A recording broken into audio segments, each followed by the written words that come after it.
Hola, mi nombre es Joely Rosso Villamizar, soy estudiante de psicología de tercer semestre. Pertenezco al grupo B de teorías y métodos de investigación en las ciencias sociales y he elegido hablar sobre Leibniz y Pascal. A continuación hablaré sobre ellos. Gottfried Leibniz fue un filósofo, físico y matemático que nació en 1646 y murió en 1716. Él es conocido como uno de los grandes representantes de la tradición del racionalismo de la modernidad,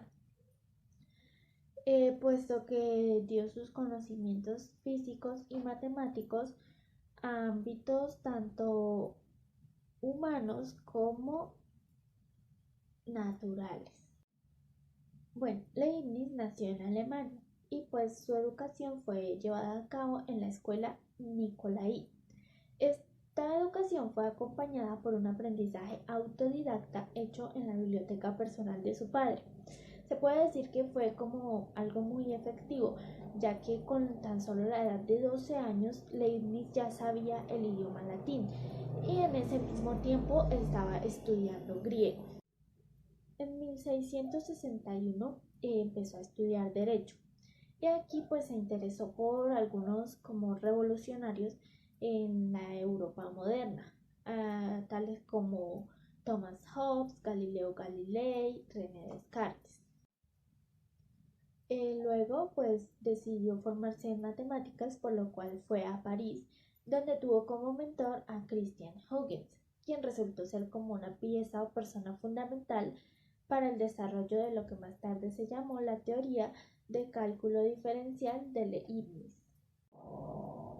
Bueno, ya que hablamos de los datos biográficos o como algo relevante sobre Leibniz, no podemos quedarnos atrás con las contribuciones que dio a la filosofía, a la lógica y a las matemáticas. Entonces vamos a mencionar como 3 aspectos que son los más sobresalientes o que considero que son muy importantes en el transcurso de la vida de Leibniz. Entonces iniciamos con matemáticas. Aquí Leibniz junto con Isaac Newton se consideran los creadores del cálculo.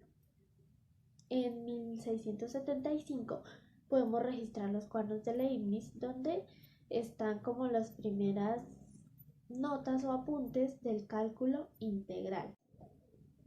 Estos cálculos los había utilizado para encontrar el área bajo la curva de la función y igual a x.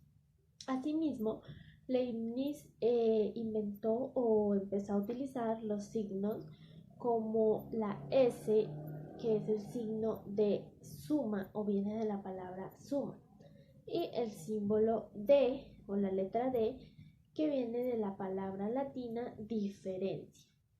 Este signo de diferencia dio origen a la regla de Leibniz, la cual es como el elemento fundamental o muy importante en el cálculo diferencial. Luego seguimos con el área de la lógica. Aquí Leibniz defendió que el razonamiento humano se podía traducir a un lenguaje numérico y esto era como un mejor método para resolver las discusiones o contradicciones que existían entre los diferentes argumentos.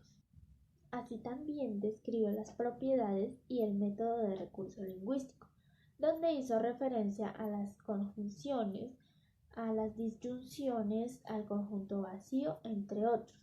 Esto era como una forma o instrumento o método para lograr un razonamiento válido.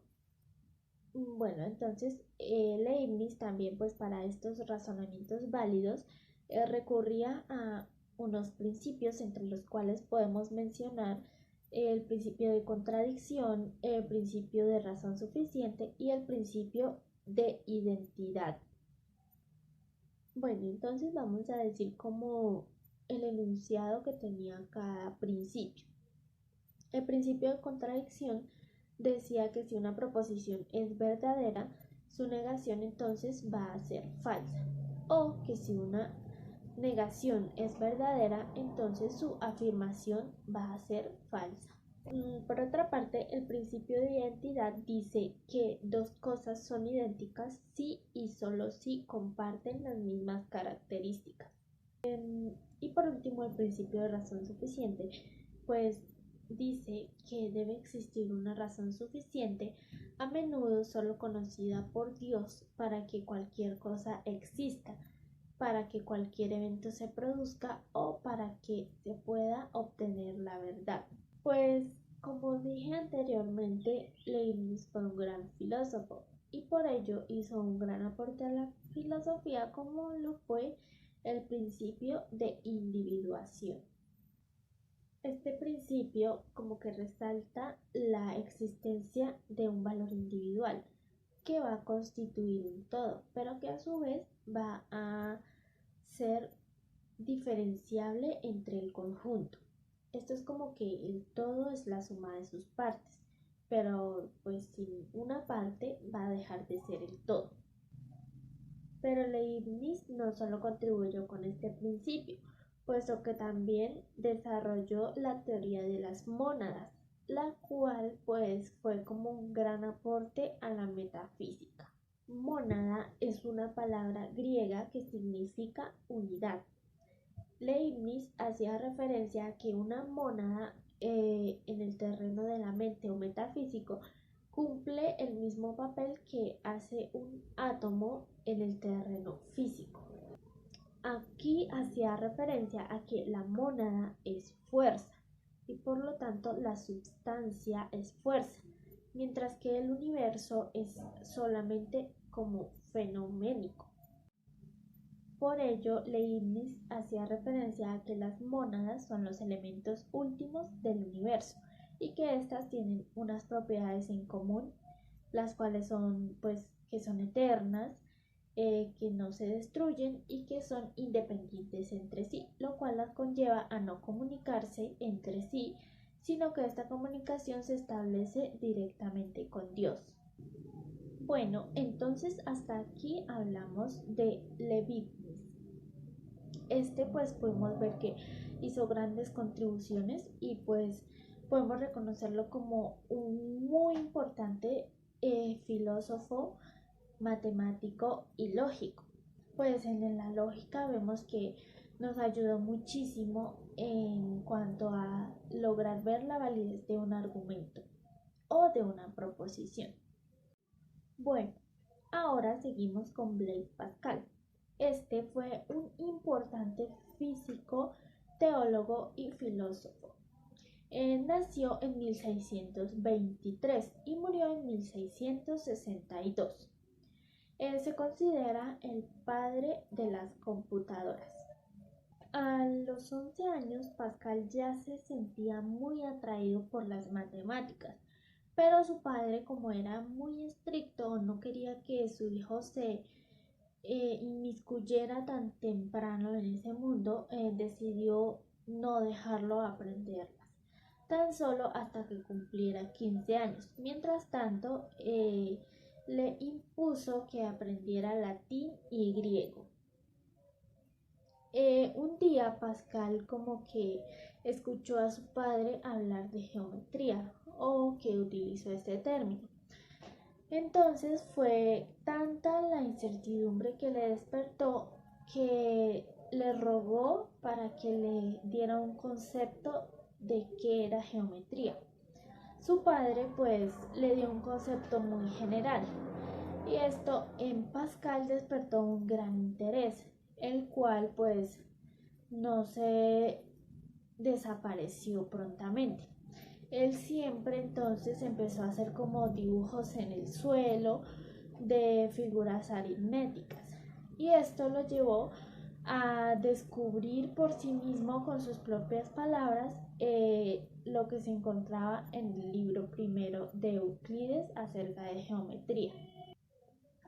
Así también Pascal, en su curiosidad de adolescente, sorprendido por el sonido que hacía un cuchillo al chocar con un plato, y cómo este sonido se apagaba al colocar una mano encima, dio a luz a su Tratado de los Sonidos, el cual hacía referencia a las teorías sobre los cuerpos cónicos, originando así el teorema de Pascal. Este teorema de Pascal establece que si un hexágono se inscribe en el círculo o cónico, los tres puntos de intersección de los lados opuestos se encuentran en una línea, y esta línea es llamada línea Pascal. Pascal en 1642, con tan solo 18 años, en un esfuerzo por evitarle trabajo a su padre, con esos exhaustivos cálculos y recálculos que tenía que hacer al ser recaudador de impuestos, juez y miembro de la nobleza, Pascal decidió empezar el proyecto de crear una calculadora, la cual sí pudo hacer ese mismo año y hoy en día se conoce como calculadora pascalina, y las que pues aún se conservan están en los museos. A sus 23 años, Pascal se interesó por el estudio del vacío, el cual era como un tema muy controversial en su época. Se trataba de responder a la pregunta: ¿cómo va a existir algo en la nada? Él intentó explicar este fenómeno a través del método experimental, el cual más tarde se convirtió como en el centro de su teoría, pues se centró en demostrar que se podía obtener conocimiento científico a través de la observación y la experimentación, por lo cual también pues a Pascal se le atribuye el haber colaborado en el método científico. En 1648, Pascal demostró que el nivel de la columna de mercurio de un barómetro está debida a la disminución o aumento de la presión atmosférica que existe en el ambiente en el que está. 6 años más tarde, Pascal, junto con Pierre Fermat, formulan la teoría matemática de la probabilidad, la cual se convirtió en un elemento fundamental para los cálculos de la física moderna. Sin embargo, Pascal, tras una experiencia religiosa, abandonó sus trabajos o los trabajos que venía haciendo en las matemáticas. En cuanto a la física, podemos hablar del estudio que hizo sobre la hidrostática y la hidrodinámica, centrándose en el principio de los fluidos. En cuanto a sus inventos, podemos hablar de la prensa hidráulica y de la jeringa. Él demostró que la presión hidrostática no depende del peso del fluido, sino de la diferencia de elevación. Él demostró este principio al conectar un tubo delgado a un barril lleno de agua. Este tubo también pues fue llenado de agua hasta el nivel de un tercer piso de un edificio. Esto provocó la fuga de agua del barril, lo cual se conoció como el experimento del barril de Pascal. Por otro lado, en términos de religión, Pascal era jansenista, lo cual es como una subdivisión del catolicismo. Él sostenía que se lograra o no la salvación, el destino de la humanidad era llegar a un reino sobrenatural, el cual pues solo podía ser conocido por medio de la intuición. Era como un reino sobrenatural intuitivo. Así también, pues Pascal escribe sus cartas provinciales, en las cuales propone su visión general. Un fragmento de estas cartas son: ¿cómo aprendemos la verdad sobre los hechos? Eso será de nuestros ojos, que son los jueces de hecho apropiados, ya que la razón es de cosas naturales e inteligibles, y la fe es de esas cosas que son sobrenaturales y reveladas. Como pudimos ver, pues estos autores, tanto Pascal como Leibniz, pues fueron muy importantes y contribuyeron muchísimo a lo que hoy conocemos como filosofía, teología, matemática, física, geometría. En fin, pues fue muy importante hablar y conocer sobre ellos. Gracias.